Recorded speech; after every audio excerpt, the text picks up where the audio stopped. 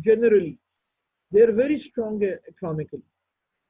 And do they have any say in the international policy making? No, they do not have anything. They do not have any say.